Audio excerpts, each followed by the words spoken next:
পাকিস্তানের মুফতি আজম, বর্তমান ইসলামী শরিয়ার জাস্টিস তকি ওসমানী দামাত বারাকাতুহুমের বাবা মুফতি শফি রহমাতুল্লাহ আলাইহি বলেন, ও দুনিয়ার বক্তা সাহেবরা, তোমরা কি মুসা নবীর থেকে বড় বক্তা?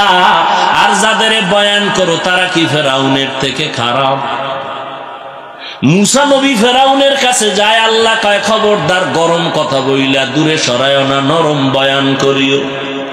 মুসা নবীর মতো বক্তারে যদি আল্লাহ এই একটা রেস্ট্রিকশন দিয়া দেয়, সীমাবদ্ধতা দিয়া দেয়, তুমি বক্তা যাদের বয়ান করো এরা তো ফেরাউনের মতো খারাপ না, এরা তো আলেমরে মোহাব্বত করে, এরা তো আলেমকে শ্রদ্ধা করে, এদের সামনে তুমি এত জোরে গালাগালি করবে অধিকার তোমারে কে দিল? নরম কথা বলে এদের দাওয়াত দাও, মাথায় হাত দাও, মোহাব্বত লাগায় দাওয়াত দাও।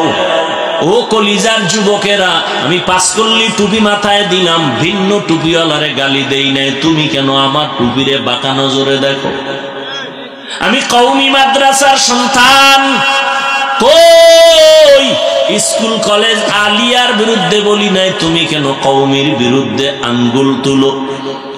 আমি তাবলিগের লাইনের সন্তান, তোমাকে বলি নাই তাবলিগ না করলে জাহান্নামে যাইবা, তুমি কেন এত গরম ভাব দেখাও? আমি খাঁটি আল্লাহ ওলিয়া উলিয়ার পক্ষে কথা বলি, তাদেরকে মানার চেষ্টা করি, কিন্তু বলি নাই তাদেরকে না মানলে তুমি জাহান্নামে যাইবা, তুমি কেন মাথা গরম করো? ও যুবক, আমি একবারও বলি নাই স্কুল পড়ো, কলেজে পড়ো, ছেড়ে দাও, মাদ্রাসায় চলে আসো, হুজুর হও, একবারও বলি নাই। বরং আমি সাহস দিয়া গেলাম, বাবারা স্কুলে পড়ো, দোয়া করি, কলেজে পড়ো, ডাক্তার হও, ইঞ্জিনিয়ার হও, একজন প্রফেসর হও, তবে আমার দাবি বেয়াদব হইও না। তোমার ব্যবহারে যেন আলেমরা কষ্ট না পায়, তোমার ব্যবহারে যেন মা বাবা কষ্ট না পায়।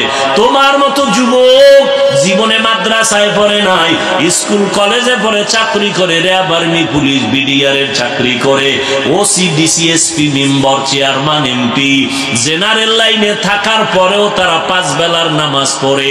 সত্য কথাটা বলো, আছে না নাই? তুমি কেন পারো না? তোমার মতো যুবক রাস্তায় গাড়ি চালায়, নামাজ ছাড়ে না, তুমি কেন পারো না? তোমার মতো যুবক কৃষি কাজ করিয়াও নামাজ পড়ে, তুমি কেন পারো না?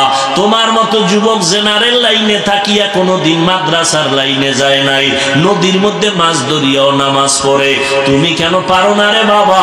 মোনাজাত তো সবাই ধরে, তোমার চোখে কেন পানি আসে না?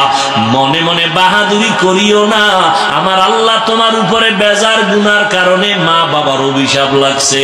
কারণ সারাটা রাত মোবাইল হাতে নিয়ে রাত কাটাও, কবিরা গুনাহ করো, সারাটা রাত এক বেলার নামাজ নাই, মা বাবার সাথে ভালো ব্যবহার করো না।